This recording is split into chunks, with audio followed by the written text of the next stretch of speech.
I'm your host, Stassi Schroeder. Welcome to Tell Me Lies, the official podcast. What's the most unhinged thing of season 3? Steven, because he's so evil. I do think he is misunderstood. You see everyone face consequences. It's intoxicating. The writers just know how to trick you. There's always a twist in this show. It's nothing you would expect. Tell Me Lies, the official podcast, January 6th, and stream the new season of Tell Me Lies, January 13th on Hulu and Hulu on Disney+.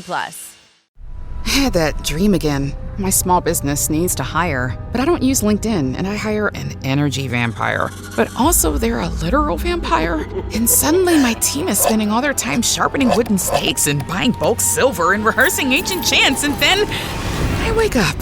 Don't let hiring nightmares ruin your dreams. LinkedIn Jobs' new AI assistant takes insights from over 1 billion professionals to create a short list of the best fits for you. Post your job for free at linkedin.com/quality. Start hiring today with LinkedIn. Why do growing businesses love working in Slack? Let's ask Christy at RE Bikes. Running things in Slack saves me so much time. AI summaries save 97 minutes per week. What say you, Rox from Gosney? Slack helps us build community, it helps us build connection. Your partners, vendors and customers all in one place. Take us on home, Ashley from Caraway. If we didn't have Slack tomorrow, I would explode. Well, let's not let that happen. Visit slack.com/podcast to get 50% off Slack Business Plus.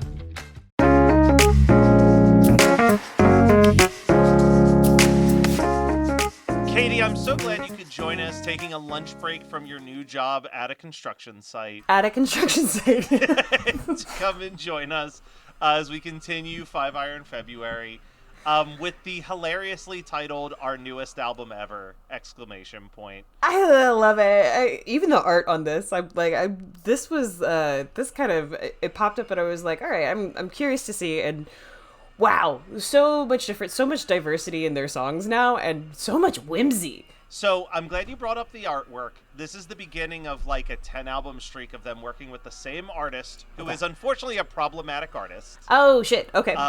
But I don't think they knew he was problematic at the start. All of the artwork in this album is done by Doug TenNapel, the guy who created Earthworm Jim. Oh shit. Yeah. Is it okay, I thought there was something familiar about that art. Okay. Yeah. So, I mean, at the time, it's just like, hey, check out this guy. He's like he's an open Christian who created really weird artwork in video games. He might be someone we can contact for album covers. Oh. And he was their artist guy, I think, up until their newest album. It's just, and I feel like there's so many Christian artists that have been primed to be that way, and it's nice that a lot of Five Iron Frenzy people aren't. Yeah. So let me tell you a few things about this album before we go track by track. Okay. So it was released in November of 1997, and it actually did a modest commercial success. But to me, I think that this is huge for a Christian band on an independent record label. It made the Billboard Top 200 at number 176. That's pretty huge. I think that's a pretty big deal. In the wake of the album's release, they participated in 2 high-profile national tours. In the spring of 1998, they were part of the Ska Against Racism tour, which we talked about with Andy last week and their experiences there. And then they were part of Ska Mania 98 as well, which was like a more Christian event. Mm-hmm. About the Ska Against Racism, it said, as they were the only openly Christian band on the tour, Ska Against Racism helped further strengthen their reputation among secular audiences. Reese Rupert, the lead singer of the band, recalled them making many new fans from attendees who were initially worried that the band would attempt to shove their religion down everyone's throats, but ended up forming long-lasting friendships with most of the bands on the roster. It sounds exactly like what we were talking about with the last episode. Just like their whole, I don't know, aesthetic was just like, we're not going to like shove anything in your face, but we are going to be the greatest of people. Yes. So a couple of reviews called out. One reviewer commented that Five Iron Frenzy should become known as the Thinking Man Ska Band. Yes. And that despite their religious labels, Five Iron's approach to issues are always perceived as relevant and not preachy. Yeah. Another reviewer found that even the artwork on the album and the production was superior to most of the ska bands that were flooding the market, and that the album was a large evolution of the sound from the debut, moving away from the punk feel and incorporating way more intricate horn arrangements. Yeah, and a little bit of metal there in a couple of songs. Yeah. Oh, boy. So... Opening track, we learned a little bit about this with Andy, that this is a song inspired by the way MXPX fans reacted to MXPX becoming mainstream famous with the song Handbook for the Sellout. And, like, this opening 2 verses, like, knowing that so, like, keep in mind, this song is about how fans treated MXPX when they got famous. It said, "You found a way to draw the line between the world and you by faking your identity. It's true. Do you think the word alternative only is meant for the likes of you?" Again, right out the gate. Like, I don't know what their like philosophy was with like the first song on their albums, but right out the gate, chills. Yeah. You know, they address the superior issue to everything that's happening either in Christianity, in politics, or just in the music scene. Yeah, it's awesome. And then the next verse, "Do you think that they're too cool now? Being popular is lame. You're the one who made them popular. All their songs are still the same." I love that, because that's like the thing that I think is so funny is, like, I remember someone saying this to me years ago. If you change your sound to become famous, you're a sellout. But if you can play the music that you were already playing and people care and like want to put you on the radio, like, that's not selling out at all. That's like becoming part of the conversation. Yeah, like, yeah, it's making yourself relevant within your own scope. Exactly. Which is fascinating. And then I love this second verse. "You found them first and it made you stand apart, but then everyone jumped on the same bandwagon, making you the average Joe, a lemon for the mediocre. You were just a plain old Joker's status quo." They go hard. It's like such a very upbeat, fun tune. Like, dude, it is so good. Like, just all these random, like, what's the point of playing What They Want if you won't let them succeed? Like, but like with cutting. The Merchant of Venice line of "If you prick them, do they bleed?" Like, whew. It's so interesting too, because I mean, them coming from their perspective and like talking about how hypocritical Christians can be, and especially in the music scene. And then this bridge. You sunk your worth in being different just to be like your own kind. You traded in objectiveness for the underground that you follow blindly. Beautiful, because this was like such a, I mean, the influence of punk in their lyrics is just so relevant, and especially of this time. So it was released in '97, so this was like, ooh, that was the other thing. This is like Rated Chick Magnet, I think, for MXPX was like becoming mainstream. Like, this was... Can I just tell you, one of the saddest moments I ever had was when I was doing Kate Night on Machinima, where it was like a dating in VR type show, and we had a live band, and they were all like, you know, messing around playing music or whatever, and I was like, "Play Chick Magnet," and no one knew what I was talking about. I was like, "You're a bassist, come on," like, whatever. I felt so old in that moment. But yeah, like you said, out the gate, I would say across the board, Five Iron tends to have really kick you in the face openers more often than not. This album, I will say, the first album was lacking in their silly songs. Mm-hmm. This, I think, we start to see the evolution of like them having really goofy, intentionally funny songs intermixed with these like heavier high-end songs, because we get this song "Where Is Micah," which is basically just an in-joke about their guitarist Micah never making it to practice on time.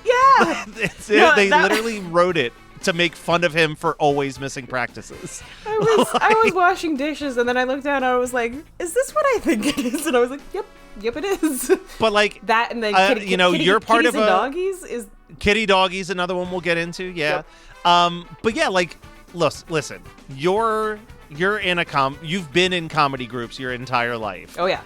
even if you're not in a band, I feel like this opening verse of it's 5 minutes to the show, so where the heck did Micah go? Yeah. I don't know. He's not around. Didn't hear him make a sound. His whereabouts we cannot find. I think we left him behind. Can you see him? Legitimately, I was like, maybe I should play this for some of my team members on some of my improv teams and things. Because, I mean, I also, like, the whimsy of this album is so fun, too, because they're talking to so many different points of their business, which I find fascinating. Like, not just the music industry or politics or kind of America as a whole and, you know, all of the things that are encompassing all of this, but to their own band and like the ridiculousness of like becoming a little bit more famous too. Oh, I mean the song after I don't think we're gonna linger on Where Is Micah too long, but the song after this, Superpowers, there is so much to discuss in that song. Dude, that's what I'm talking about, man. I do want to shout out I do like the lyric, the reference to the America's Most Wanted host, John Walsh, when he says, "Poor John Walsh's heart is bleeding. Have you seen me milk jugs reading?" is just that's a great line. And then I love the darkness that the bridge goes into, where it says, "We've got a roll of duct tape for the next time he tries to run away. Come on, Micah, it's time for your feeding, or do you want another senseless beating?" Again, they're playing with the dark side of all the stuff, but like, then it gets so happy after he says that. He's like, "Do you want another senseless beat?" Yeah. No, it's.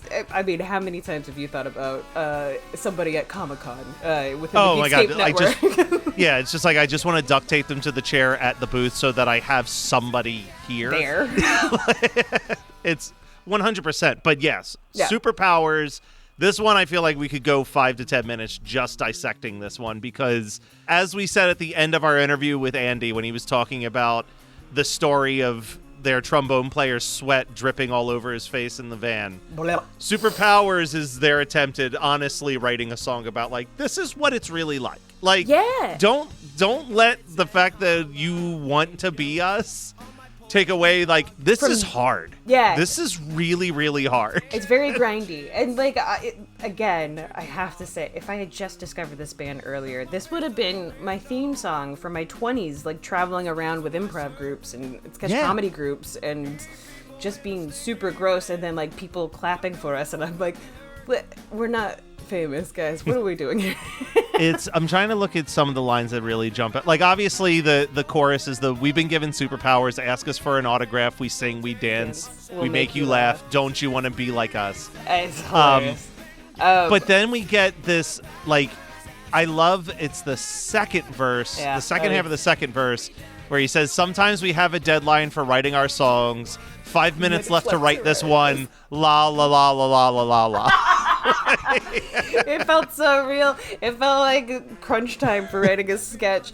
And the thing I really love about this song that like drew my eyes down to the lyrics was the very first part of this where the very first verse. Oh, you heard hot dog? Oh, yeah, it was talking about food, and like obviously, we know this. I'm very food motivated. But bacon bits and jalapenos on my Polish hot dog, half a pound of potato chips and beef jerky log. First of all, I can already feel the digestion issues, but being stuck in a van with that kind of a diet. Oh, it's rough. It's rough. I think about this line a lot, even as someone who's never gone on like a tour of this level. But the sleep in a sleeping bag, every floor looks the same as last night's. Mm-hmm. Like, there's something, like, I think is so beautiful and poetic about that. Like, I don't know why, but that lyric always kind of hit me. But then we have to talk about this bridge. I think this might be one of the best bridges they ever wrote, which is "Sometimes I feel like I'm holding Caulfield, and sometimes Jack Kerouac. I want it to be famous, now I want to take it back. I don't want to rock the mic. I don't want to meet the Pope. I just want to share with you how we got this peace and hope." Again, but that first half, like those literary references of like You know, like obviously the Jack Kerouac like On the Road connection, but also that like sometimes I feel like I'm holding Caulfield when you think about it from the lens of being a Christian band and like what the Catcher in the Rye name comes from, of this idea of like trying to save kids from their like loss of innocence. Yeah. Period. Like it's really a great songwriting tactic. Well, it is, and it's also like, I mean, their music was for the teen 20s generation in and of itself, and it's the country was going through a big shift, and religion itself felt like it was going through a big shift. And what I find is interesting is, especially during the late 90s, you know, Bill Clinton is finally elected president and whatnot, and we've got sort of this corporatization of religious right. And how some of that starts to kind of like be exposed within a more critical view of the late 90s and sort of the grunge period coming to fruition, and like also being a bigger voice. And having all of this, like, they don't want to have these teens lose their innocence, but they know that they're born within this loss of innocence in a country, in a way. Yeah. And like over corporatization of it. 100%. And then of course like the lyric that they love so much that they start repeating it in the background, the I want it to be famous and now I want to take it back. And then like having that come back up as they're singing the chorus as a separate backup vocal that's like underneath the like I get that. Yeah. I mean, neither one of us is famous, right? No, but we've experienced. We've had looks of like people who have either touched fame or who have been around fame or have been adjacent. And it seems like it's crushed them. It does almost every time. It seems like it's like it's a mental illness. I remember reading a quote from John Waters where he said like, I'm the right type of famous because the only people that recognize me are people I want to talk to. Yes. But like, I mean, and that's, you hit a certain point where it's like, if you're an actor, if you're the biggest actor or musician in the world, like you completely lose any ability to just like go to the grocery store, blend in, or do any day-to-day life thing. Well, I mean, and like, it's something that I've actually been thinking about a lot lately, because I had a couple of friends who had some projects blow up, and then some projects that like literally blew up, and then like everything is kind of fallen apart. And like seeing the trajectory of both sides of that, it's so interesting to me. Like, you don't have a second of mental peace when you get to that part of fame, and you don't have like sort of like the willingness to like be able to kind of like offline your brain while picking out the right bread for tonight's dinner or something like that. Yeah. Like, there's no like mental peace when you're in public, as opposed to those who like haven't reached that level of fame or haven't reached that level of notoriety, and you can still almost be creative in a way because you have that break, that mental break. Well, and I think in this day and age, there's also that element of like being just unnoteworthy enough to not have to worry about like what shitty thing you did in your 20s suddenly coming back. You know what I mean? Like I think about that all the time, where it's like the Matt Kelly of his 30s is very embarrassed and ashamed of the Matt Kelly of his 20s. I mean, so many ways. Yeah. And like, and there, and even teens too, you know, like there's so many things that we can point out. And I think one of the greatest things about being non-famous is to be able to kind of reflect and see where those things were completely off base, and see where like your newfound interest in life is a little bit more productive and a little bit more, but not having to, I don't want to say not having to apologize, but not having to publicly explain yourself. Not having to experience the shame of the public, as opposed to just the shame of your own actions and understanding that. Like, when people realize the shame of it publicly, that's a whole different other thing to you. Like, that's taking on, and especially if you are someone who is not narcissistic and can take shame and take it really, really hard, that's a lot for one person to take. And 100%. I mean, listener, anything that you've done or said, even when we talk about, like, we quiz everybody about like what level of Christian cringe they are coming in, like, there's so many stories that pop up in my head every single time we go through that, and I know that's how we kind of came up with the questionnaire. Yeah. But it's just like, it's so soul wrenching to re-experience. Yeah, you want to dig yourself that. into a hole while you go through those memories every time. Right. Well, and also, luckily for you and I believe, like, internet wasn't nearly as much of a thing back then, so there's not a public record of that. I can't remember where we were or why this came up, but like me being thankful that YouTube came out after I finished high school, because I did TV studio, and I'm like, I know that if YouTube existed from 2000 to 2004, every dumb video I shot would be living up there. Yeah. And, like, would anybody have ever really found it? Probably not, but I would know that it was up there. Right. And that's why there's so many things that I've taken off of my own YouTube channel. Yeah. Oh, my God. I think it was when James Gunn, when people started coming for James Gunn years ago because of, like, tweets that he had typed out in, like, 2006, someone taught me how to set the Twitter. I mean, now I don't even have the Twitter at all, but setting the Twitter to auto delete after a year, like your tweets. And I was like, boy, what a gift that thing was. Ooh. Because yeah, it was a nice little thing to just know Twitter like, oh, this anymore, yeah, it was just nice to know, like, all right, unless someone had the forethought to screenshot a bad joke that I made at 20, right, in case 30 years later I became famous somehow, like, that is as dead as my opinion was back then when I typed it. Like, it's gone, it's in the past. Katie, I feel like you are the more biblically knowledgeable person out of the two of us. Track 4, Fistful of Sand, it says that it's mostly inspired by the book of Ecclesiastes. Okay.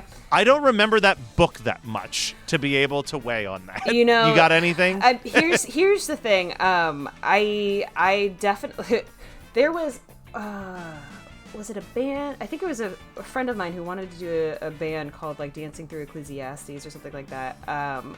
And I got familiar with that book a lot more way back when, but that's got to be like 20 plus years ago. I should have done a little like, bit is more it even, is Ecclesiastes, do you remember at least, is that one of the more story-driven chapters where it's parable, or is it supposed to be historical? Like, what is the if I remember the vibe of that? If I remember right, it's more story theme, and it's not necessarily historical. Ecclesiastes, I feel like, was more celebratory in a weird way, and I don't know if that's because of my friend's band or whatever, but I guess it dawns on me that there are probably people listening to the show who have never touched a Bible in their life. Yeah. Which is totally fine. Even people who are somewhat religious, if they are properly attending like a Bible study, will learn this piece of it, which is like, the Bible is technically a collection of like 3 or 4 different types of stories, and some of them are parable stories, some of them are supposed to be looked at as historical stories, and a lot of it, especially in the New Testament portions, are like letters. They're like quite literally, hey, this person who is an apostle wrote this like 8-page letter to a very specific church, and a lot of that is just like it's almost like reading someone's like grad school essay. Like, this is the conclusions I've come to from the teachings as I recall it from being underneath. Like, it's a lot of interpretation of stuff. And that's where I was like, I can't remember if Ecclesiastes is like a letter with a parable in it. No, it's not a letter. I feel like it's more King Solomon's like sort of musings, I believe. Gotcha. Okay. Because there's also that. You have like Psalms and Proverbs that are just like quips and songs. Right. And it's not like the story of Job or anything like that. Like, it's not, a nice, because I don't know what this song's about, is I guess what I'm trying to get at. Like, Fistfuls of Sand, I'm so confused by this song, and I always have been. So, I mean, Fistfuls of Sand, like sand, think about the imagery of sand holding or gripping sand. It falls out as quickly as you grip it. I'm not going to lie to you. I'm going to be very honest right now. I just used AI. I asked ChatGPT what the themes of the book of Ecclesiastes are, just for a nice quick refresh. And it lists the vanity of life, the cyclical nature of life, the fear of God, wisdom and its limits, enjoying life's simple pleasures. Okay, so now let's look at these lyrics and see if this checks off. So, first verse says, "Up from the sands of the mighty Sahara comes our hero bold, who, so it's told, is a lot like you and me.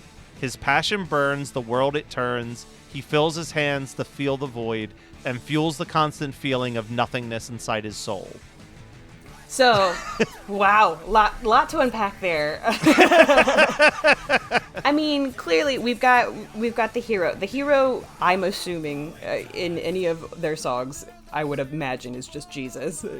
Yeah, putting that out there. Why not? You know, and then filling this void, which was a big conversational topic, I feel like, in the late 90s and early 2000s of like, oh, what are you filling that void with? Like, it was one of those things that I feel like, especially in like missionary training, you would talk about like, hey, don't you feel like some kind of like hole in yourself or some kind of loss or something that you've been seeking for forever? Perhaps Jesus will fill that type of thing.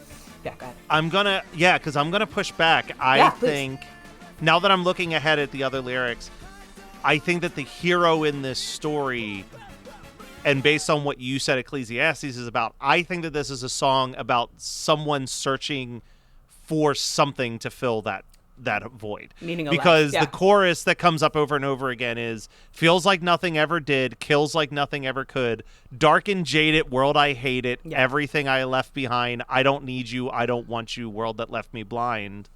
And then we jump into this second verse, beneath the sands of the mighty Sahara lies buried treasure sunken deep in darkened tombs where the dead men sleep.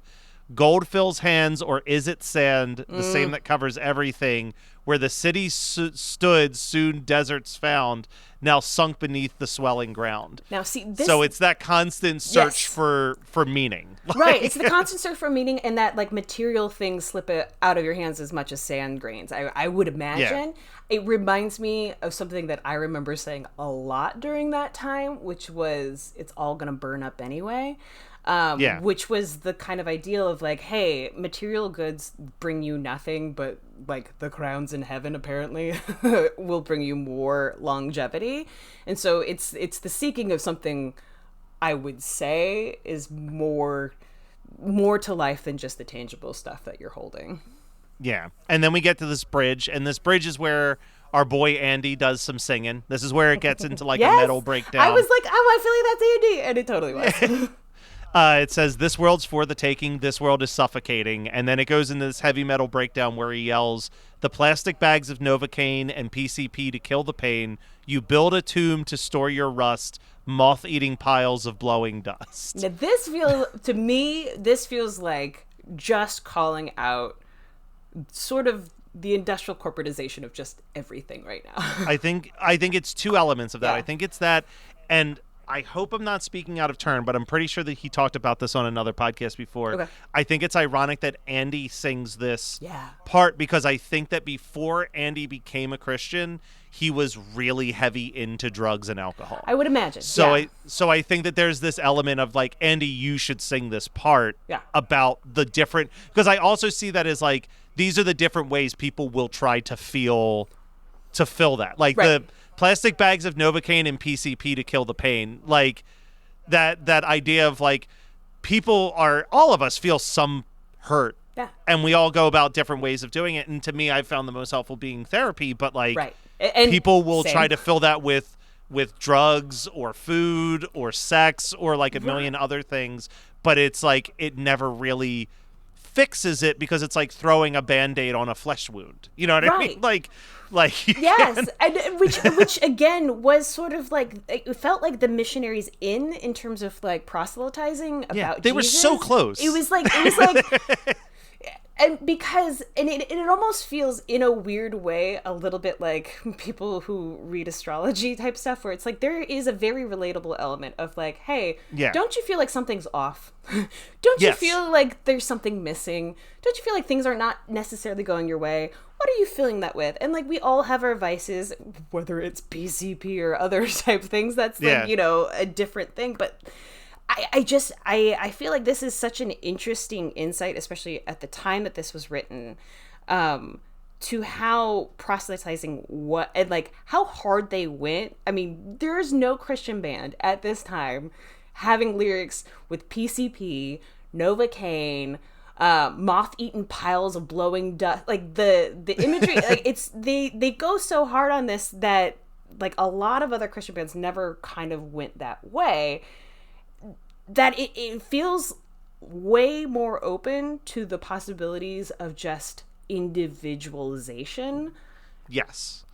I'm going to say this last verse, I'm thinking of a current political person when I read this verse now.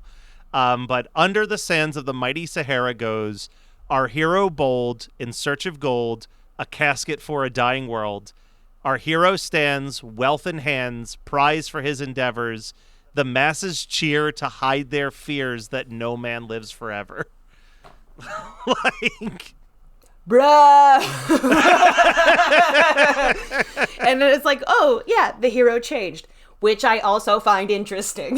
Yeah, like that's why I was like, I don't think this is about Jesus. I think this is about humanity's constant desire for something, and that for a heroic image, and how it all kind of dissipates anyway.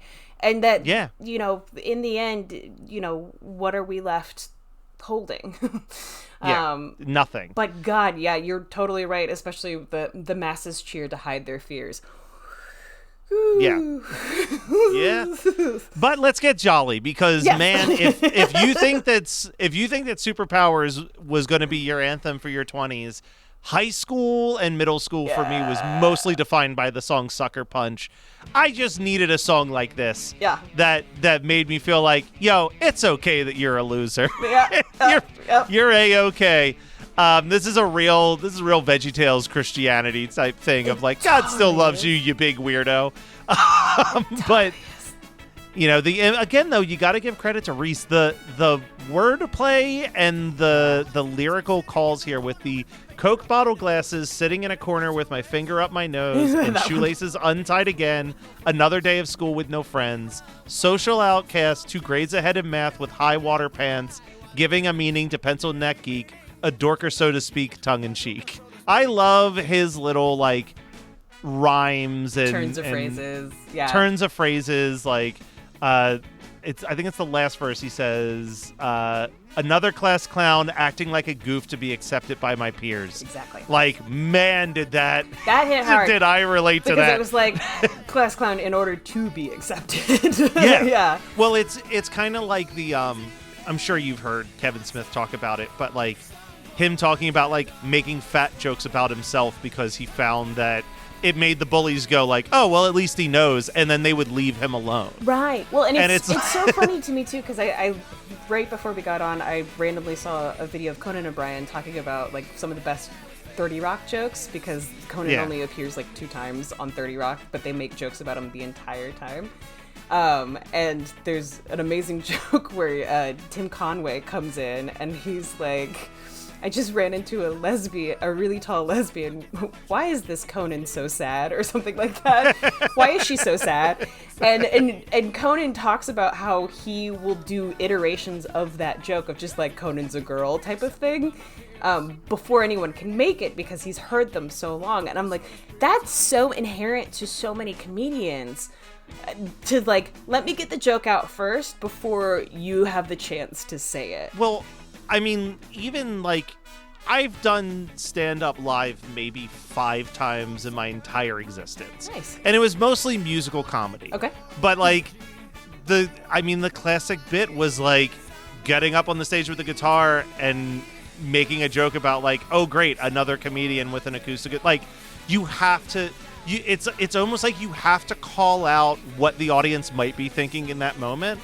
Otherwise, they're just going to be thinking about that the entire time. You see it all the time. You see comedians that literally start their bit with like, I know what you're thinking. It looks like so-and-so had sex with so-and-so and produced me. Like, right. It's such a classic kickoff to a set, because you just have to like, it's an opener. Hey, stop thinking about this because like, I've acknowledged it now. I've acknowledged it, so let me go on to the points that I really want. I mean, Jim Gaffigan has an entire voice for his audience's inner thoughts. Yes. You know? And it's just, hey, I'm going like this. Yeah, it's so funny. I like Jim Gaffigan crushed that concept, because because he would do it like as a joke would bomb, and then he would literally be able to save the joke by being the voice of the audience, being like, that wasn't very funny at all. Like, is he still talking about Hot Pockets? It's like just like those little, But it is, if you can find a way to make the audience feel like, okay, he knows that he's doing poorly or whatever. Yes. Like, one of the most incredible, I mean, this is a big Philly thing, but have you ever heard of the Bill Burr bombing in Philadelphia story? Ooh, I think I have. Yeah, but tell it again. So basically, there was, a radio station put on a comedy show, and like Philly is known to be a rough crowd. Yeah. And this crowd was no different, and they were basically booing every comedian off the stage just for the fun of it. Like, Right. It wasn't even that they were doing bad. It was just like, They were there's doing a bit. thousands of us. There's one of them. We can do this. Yeah. And Bill Burr and most of the comedians would like end their sets early. And each person was given 20 minutes. And Bill Burr went out there and just for 20 straight minutes Made fun of talked Philadelphia. smack on Philadelphia, and then would keep yelling out how much time he still had in his set list Yep. to like firmly establish, like, you are not going to get me off of this stage. I am going to do my 20 minutes. Yeah.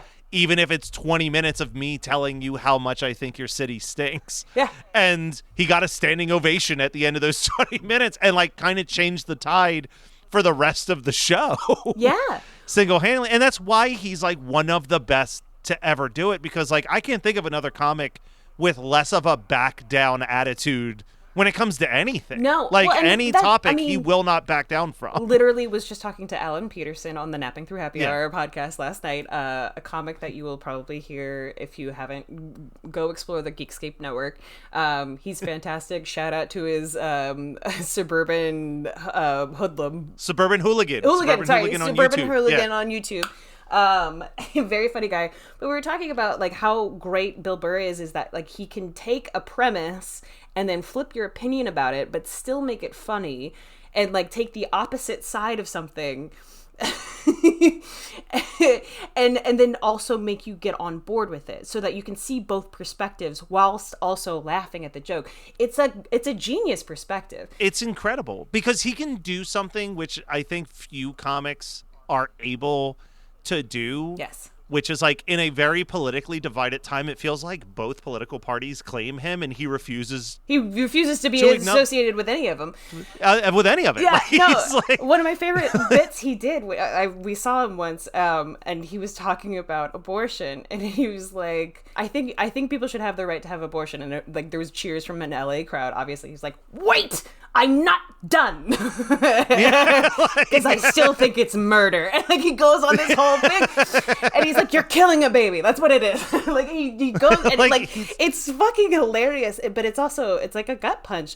And I do think that Five Iron Frenzy has a bit of that too, where I think that's why they also got categorized as a funny band. Yes. Because I think people don't understand. I've said this a million times, and I'm sure I stole it from somebody else. But like one of the most brilliant decisions in the history of film was when Mel Brooks was making History of the World, having the philosopher be a stand-up comic. Yes. Because like that is what comedy is. Comedy is philosophy. it's taking both sides and showing you kind of either the hypocrisy, the division, the duality is, and then how you are connected no matter what your perspective is, despite your opinion. Now, how does this all play into the next song, Kitty Doggy, you might be asking? I will sing this song to my cats from now on. I knew you would. I was like, I feel like this is exactly what I've been singing to my cats all along. Hey, it's Jonathan London of the Geekscape podcast, and I want to tell you all about the first official Geekscape comic book, Paul London, Hero of the Prophecy. This is equal parts sci-fi fantasy, comedic adventure, and pro wrestling entertainment told in a nostalgic style. If you're a fan of 80s films like Conan the Barbarian, Krull, Willow, The Beastmaster, and comedic mistaken identity movies like The Army of Darkness, Three Amigos, and Galaxy Quest, you're gonna love Paul London, Hero of the Prophecy. That's right, I wrote it about my younger brother Paul London, former WWE Cruiserweight and Tag Team Champion. But in this story, he's now washed up, down on his luck, and then magically transported across the universe to a distant planet of sword and sorcery. Once there, he's mistaken to be the hero of the prophecy, destined to free an entire kingdom from the evil sorcerer Ramzar. This is 26 pages of full-color pro wrestling fantasy comic book adventure. Podcast listeners, This is a comic for you. Go to herooftheprophecy.com to learn more. Paul London, Hero of the Prophecy.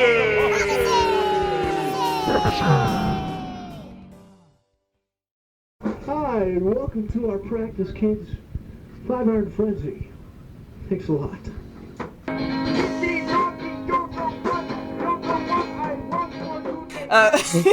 This might have been one of my favorites. Apart from Superpower, this might have been one of my favorites. And I also love that they kind of intro this song as like, hey, welcome to band practice.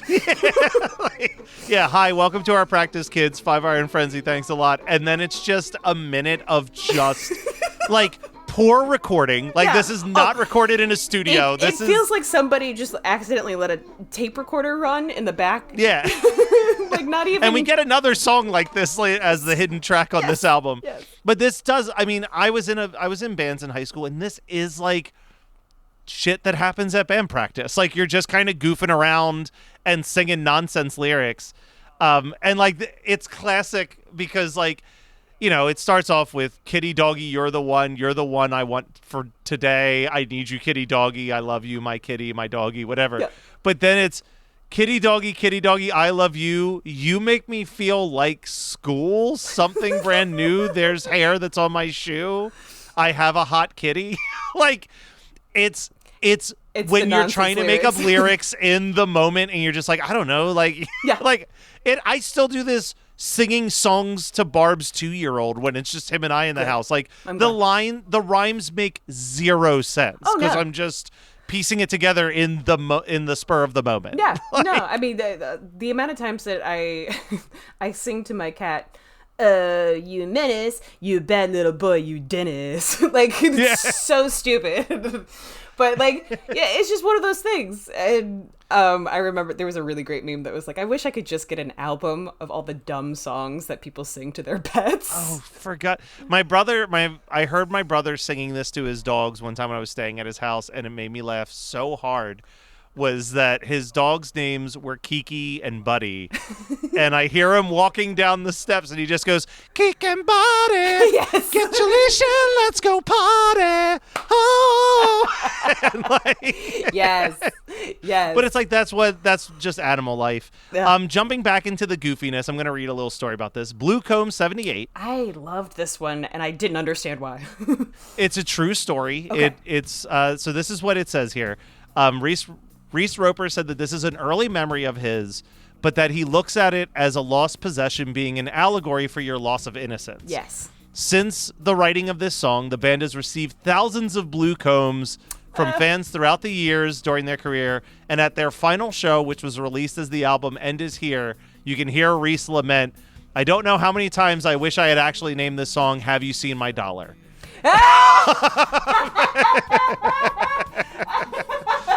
Fair points. Oh, that's so funny. I mean, it is like an autobiography. Like, it's just like summer of 1978. My sister and I in the back seat, and he's just telling the story of like they're riding in the car. He's got this blue comb that he just bought. That he's like, and I see this with kids. Like, Barb's kids will be like really attached to just some random object. Matthew. And that the older sister takes it and throws it out the window, and he's like asking, "Hey, has anyone seen this?" But then you get the bridge and it like kind of hits emotionally where he says like, I was driving down that road in September. I was only 5, but I still remember where the highway turned at the bottom of the hill. Yeah. My parents both up front because they loved each other still. It was maybe just a comb made of plastic, an action of a sibling lacking couth, but something that was thrown out the window was one of the last great symbols of my youth. Dude, and it like hits. This is where we're talking about that comedy philosopher thing. This is a silly song about a blue comb, but it captures that moment of when you think of what childhood possession you cannot find. That if you for $1 million, if you could buy it back and have that one thing from your childhood again, you would. I mean, it's the parable of like the rich man looking for the one item from his childhood type of thing in a weird way. It also, what hit me just now as we were like rereading the lyrics, I was like, I don't know why this hit me so hard, but it reminded me just now I had a stupid little, I had made it it was 3 cotton balls stacked together, like looked kind of like a penguin because I had made it. Like I don't know. I guess it was like a penguin cotton ball thing.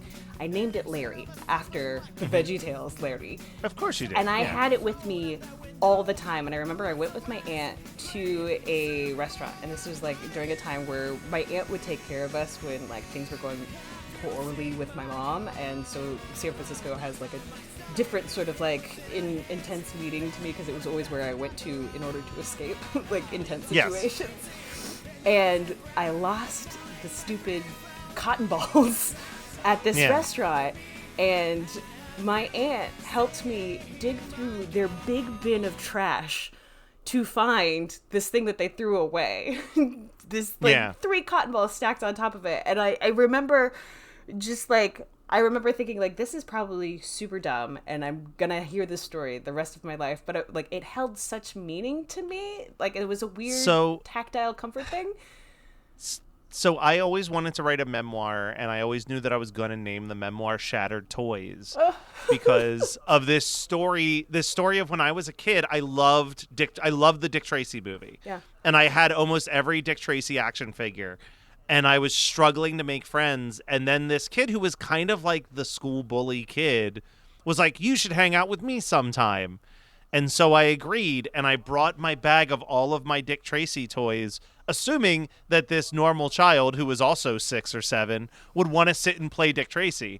But instead he was like, how about you toss those toys at me and I'll swing this shovel at them and we can watch them explode. And in like a desperate attempt to like fit in, I did that. And then I put all those toy pieces back into my bag, like heartbroken. And my parents picked me up. And like my parents were young when they had me. So like I didn't realize it at the time, but looking back, I'm like, they must have saved so much money just to buy these different toys. My dad sat in his tool room for days super gluing each piece back together to like bring like, and they weren't like mobile anymore, but like I still have a lot of them to this day because it's so special to me. But that's what I think of when I hear Blue Comb, is like that was a moment where I realized that not everyone had my best interests in mind, and it was like a heartbreaking thing to find out it's 6 or 7. But like, yeah, I'm sorry, Katie, I really broke you with that story. You did, because also I feel like it kind of makes sense, Matthew. Like fitting in and like the shovel stuff like that, like ooh, that's such a visceral thing because you're just watching something that you enjoy so much get busted. Just get destroyed. And then your family trying to piece it back together, and it's just not the same. It's so insanely symbolic. That's why I'm like, if I ever write a memoir about my life, that's the name of it, because like I think it captures all of it. Here, let's talk about something more upbeat. Genocide. Yay! We get into basically like the sequel to Old West. We get Banner Year now. Banner Year continues the thread of Old West about the historical mistreatment of Native Americans. Specifically, it refers to the Sandy Creek Massacre of 1864, which was an attack led by the United States against an encampment under the chief of Black Kettle. According to Reese Rupert, the song contains a hidden meaning. Black Kettle waved the American flag, which couldn't save him.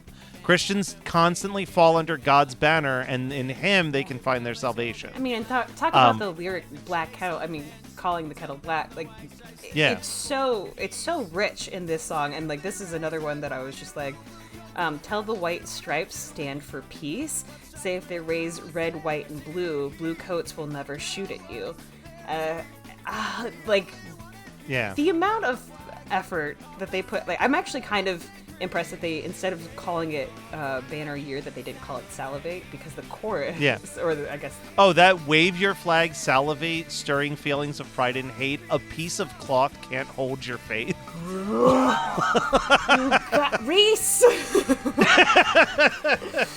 Yeah, one day we're going to get Reese on this show, and I feel like we're just going to be like, we love you, we think your songwriting is incredible, please just never stop. Genius. Like, yeah, it's genius, and pains me that it took me so long to recognize all of this. But like, yeah, see the empty pole above his empty grave, like my God, like just a powerful lyric. And it's also I do love that like a lot of this like their album brings a lot of nostalgic like memories and things like that for us. But it's so interesting to me how a lot of, especially this banner year, seems to hit very hard in 2025. Yeah. Oh yeah. And I mean, I think Andy said it perfectly when he was like, I couldn't believe that people were getting angry at us for being political, as if like we weren't from the first track of the first album. Like laying it out there, laying out like this is what we care about. It's so funny to me, and I this is gonna sound like a diss to the rest of the people in the band, but moving over to second season is similar to Faking Life on the first album. This is a song not written by Reese, not sung by Reese. Right. This is written by their written and sung by their trombone player Dennis. And I've talked to Dennis a couple times before. He's a super nice guy. And I think that this song is very well written. Like when Five Iron broke up, he did go into like a praise and worship / poetry style band for a year or two. Sure. And like I can see why, because this is, in the grand scheme of like praise and worship songs, there are far lamer songs than this. Yes. Like with like way worse lyrics. Way worse lyrics. Yeah, 100%. Like the man can still write, but this is easily, this and the closing track are the most overtly Christian songs that you're going to find on the record. Literally my note is like, well, here's a Christian song. Yeah, they got to get it in there somewhere. Right. And I mean, there's still like a couple good lines in here though. Like I do think the chorus is so catchy that like, time is winding down, only for this life. Like it's a catchy song, and he's a good singer. He's got a great voice. He's got an incredible voice, and there was a part of me that was like, oh yeah, my teen self would absolutely love this. But yeah. one of the lyrics that I really like is in verse 2, where he says, "Try to make my shoulders broad, but I am helpless without God." Like that whole aesthetic of like trying to like appear like the strong Christian, chest out type of thing, but helpless without. Even the beginning of that, the strongest will expire just the same, and the quick falls exactly like the lame. Yeah. Like it is this song of just like, hey, we're all dying. Like no matter what you are, it's gonna happen. You mentioned this when we talked about Handbook for the Sellout and Superpowers, but then we get to Litmus, which is another like just razor sharp attack on the Christian music industry, and you get that one line. In the second verse with pocketfuls of quips and girdles, words that fluff like a handful of gerbils. I heard your yelling above the crowd, standing in the back with the arrogant and proud. You said preach, they said rock. You put my God inside a box. Yeah, yeah, wit hard. And so.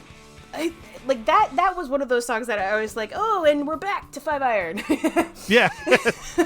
I mean, even just in the first verse where he says, did he say Jesus Christ again and again until the name becomes trite? Right. That. Yeah, no, like Litmus was definitely one of the ones that I was just like, I wish I had this as a teen, because then I wouldn't have had such cringy content to associate with. But like, it's a beautiful way of just kind of saying like, hey, we see how basically plastic you're making sort of this ideal, these morals, these ideologies, these I don't know, the Bible. Or like the message that we're supposed to be getting out of this, and like you put them in a box, and like that box has been so restrictive and exclusive. Yeah. Well, and I think that a part of that, again, I would love to talk to, I think we're going to hopefully get a few more of the guys on the band, and Litmus is definitely one that I'd love to dissect a little bit deeper with someone in the band.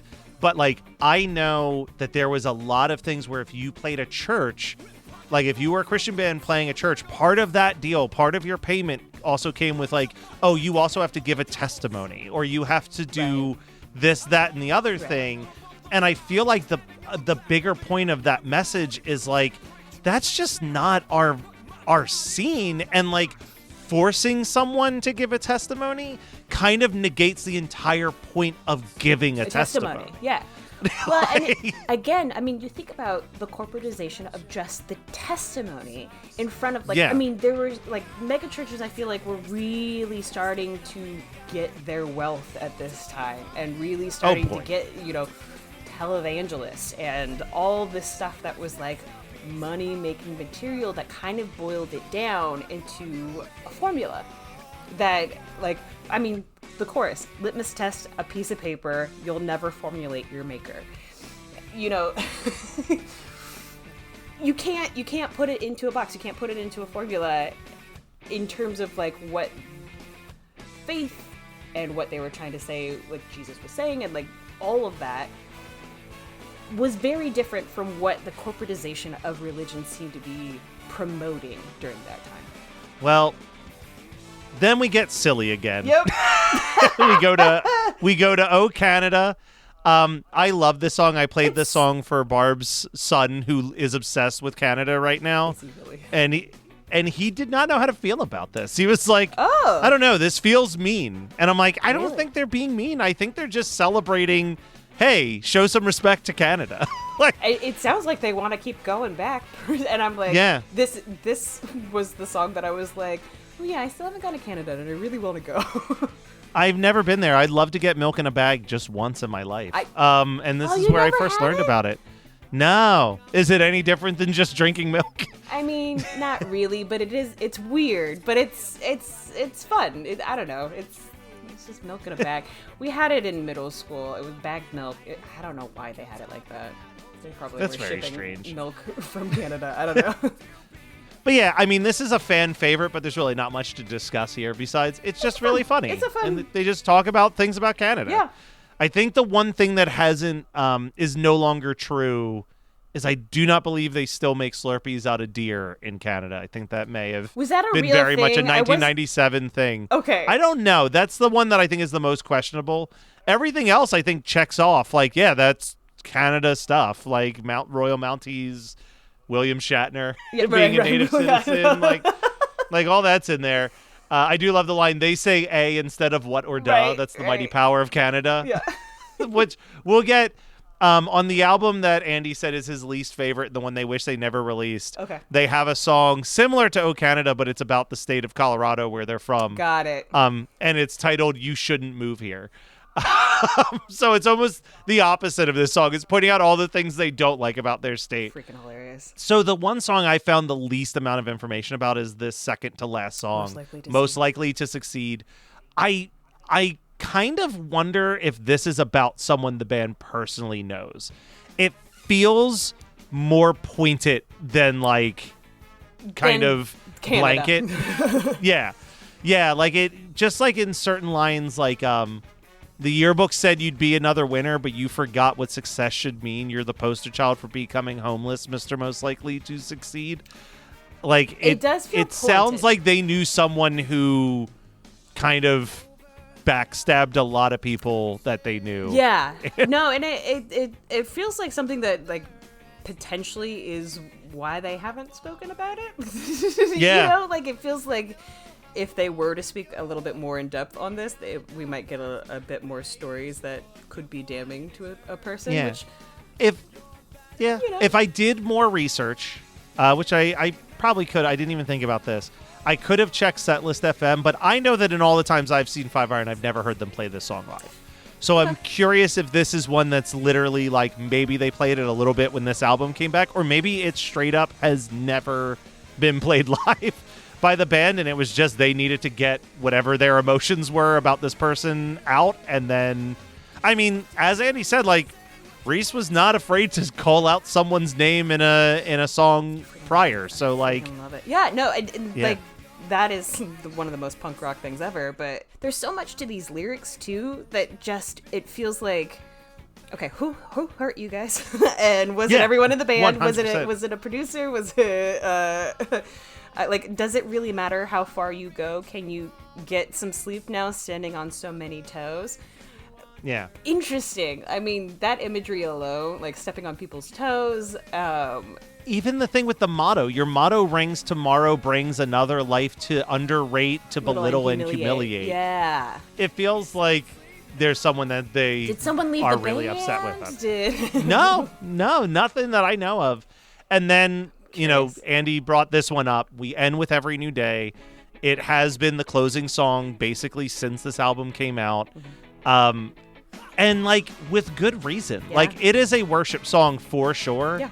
But I think the difference between this song and Second Season is like Second Season is a straightforward worship song, right? It's like, hey, this is God's pretty great. He's always going to be there for you. One day you're going to die and you're going to go to heaven, and isn't it great? This is like this is also the a most worship recognizable song to me. But this is like the Job worship song. Yes. This is the like my life has fallen apart. Yeah. And like the only thing that I have left to cling to my sanity is my belief in God still. Yeah. But this opening verse, I used to get teary-eyed every time I'd hear this opening verse of, when I was young, the smallest trick of light could catch my eye. Then life was new, and every new day I thought that I could fly. I believed in what I hoped for, and I hoped for things unseen. I had wings and dreams could soar. I don't feel like flying anymore. That's yeah. When the stars threw down their spears, watered heaven with their tears, before words were spoken, before eternity. And then you get the chorus of Dear Father, I need you, you're my strength and heart. And then was it, when I was small, the furthest I could reach was not so high, then I thought the world was so much smaller, feeling I could fly through the distant deeps and skies beyond infinity, below the face of heaven he stoops to create me. We get that chorus again. It's this bridge to the outro that makes this song, I think that, like, I can categorically say that from not the first time I saw Five Iron, but basically every time since I knew of this song's existence, hearing this bridge live as a crowd is singing it along, even like I've talked to people who have since lost their faith and they're still like, this bridge crushes me when I hear it live. And it's man versus himself, man versus machine, man versus the world, mankind versus me. Struggles go on and wisdom I lack. Burdens keep piling up on my back. So hard to breathe to take the next step. The mountain is high. I wait in the depths, yearning for grace and hoping for peace. Dear God, increase. Healing hands of God, have mercy on my unclean soul again. Jesus Christ, light of the world, burning bright within our hearts forever. Freedom means love without condition, without a beginning or an end. Here's my heart, let it be forever yours. Only you can make every new day seem so new. Like, I got chills reading some of that. Like, that is straight up pull it out of Psalms level poetry that he's able to craft there. Yeah. And even like the parts where it's like, I don't know if I even fully believe elements of what he's singing. It's sung. I think the difference is what we were talking about with Litmus. This is sung with so much sincerity, which is not what you got when you would hear like a CCM artist sing these types of lyrics. It was like this overly polished, perfectly auto-tuned like pop jam about their struggles, where in this he's like really screaming out some of these words at parts of it. Like, you get the art along with the performance of it, because you get the lyrics that are so well written, but then you also get the emotion of the singing, and that's not something you constantly get with Christian music. Always feels a little bit holier than thou, and a little bit airy, and a little bit, overlording, and like, let's all just join as one cause.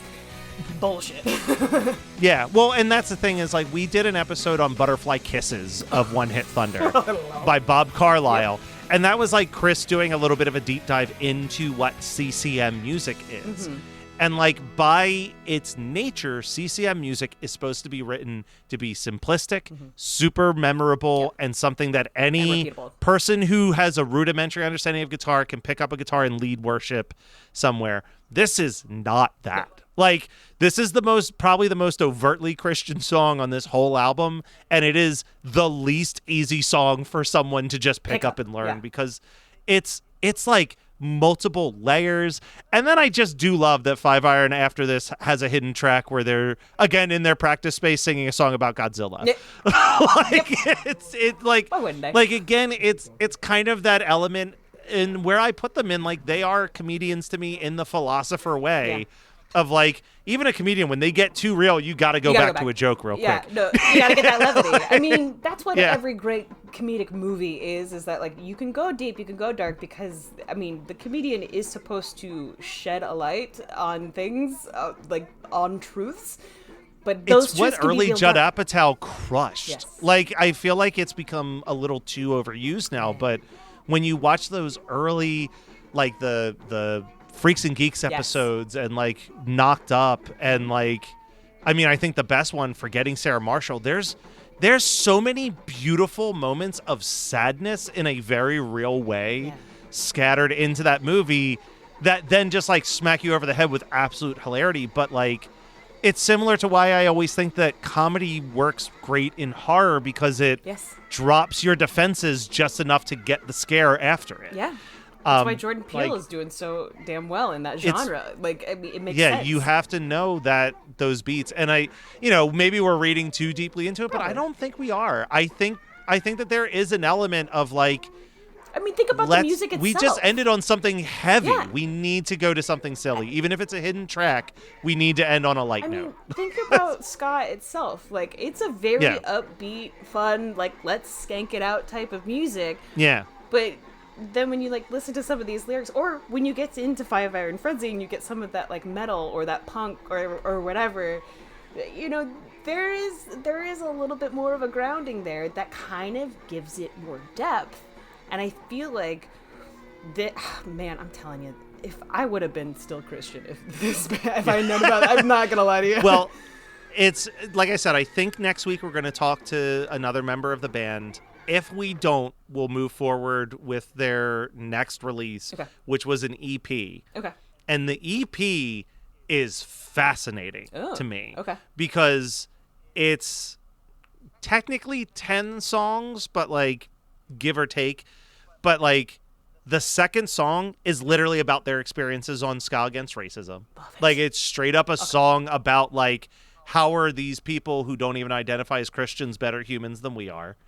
You get a beautiful, probably one of the prettiest praise and worship songs they ever wrote, a song called Dandelions, about like seeing beauty in a weed, like, and like that being an analogy. But then you get like a song that's like a feminist anthem, like One Girl Army. You get a song about the Denver riots and how like police brutality was specifically focused on, people of color. Wow. And then you get a 7-minute rock opera called These Are Not My Pants, where each band member writes a different song about missing pants in different genres.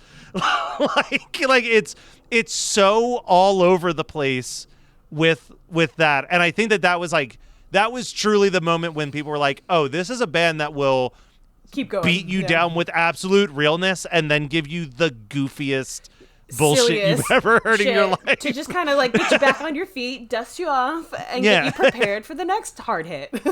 Yeah, the next time that we're going to knock you down. They don't do as many silly songs anymore, but like but I mean, now they just do a lot of songs like Litmus and Old West. Like that is like what they've really locked in for, and I'm okay with it. But still, when they do music videos, they're crazy. I think I told you to check out the video for Zen and Art of Xenophobia. Yeah, which is literally watched it just yet, but like I saw a couple of seconds of it, and I was stills. Like, I was like, I'm gonna wait until we actually talk about this, because I feel like as soon as I watch it, I'm gonna have to talk about it. Yeah, I mean, it is a very serious song about, how the Christian right has really like made Jesus the ideal Republican candidate, and it's presented as like the Republicans' version of the Bible as a high school play where like Jesus is running in with AKs shooting people, and like he gets Wolverine claws to fight back, and like it's just so outrageous and goofy, but like at its core the song is very political, like pissed off and political. Cool. And the video is too. Like the video raises a lot of questions in its silliness of like, yeah, this is how I literally had this thought You know how you have those shower thoughts. And we can end with this. This will be a heavy-ass thing to end on. Was I thought to myself, it's so fascinating to me that the people who so badly want to keep Christ in Christmas have no problem taking it out of Christianity. And I was like, God damn. Like, especially when we're getting phrases like empathy is for the weak. Yep. Yep, we got that should give you a nice timestamp on when this episode was recorded, because holy shit, that sweet human of a bishop, that the more I learn about her, the more I'm like, yes! Just like, yeah, you're you're what Christianity is supposed to represent. And so glad that you are like not taking a step backwards at all and just sticking and to your guns. Something. And I love the fact that she also went on record just being like, was no one gonna say anything? Yeah. I'm like, thank you, because like everybody needs to say something. Anyway, yeah, people need to talk more. Please. But anyway, all right, we got to pull a 5-iron and bring it back to silliness. Because that's what people tune in for. Yeah, where's your kitty doggy? Katie, I cannot wait to see what the last episode of 5-Iron February is, because even I don't know just yet. And then you've got something really fun planned for March. I do. And I talked to a mutual friend of ours who was just recently on Napping Through Happy Hour, who gave me a pitch that I cannot wait for us to dive into. So I will say, hey, anybody who's a big fan of Kirk Franklin, stay tuned, because we are definitely going to be doing a Kirk Franklin episode and maybe discussing how the Christian reaction to Kirk Franklin's mainstream success had a huge chunk of racism of not wanting a black man to be representing Christianity in mainstream America. So stay tuned for some of those fun, heavy topics that we've got on the docket. Yes!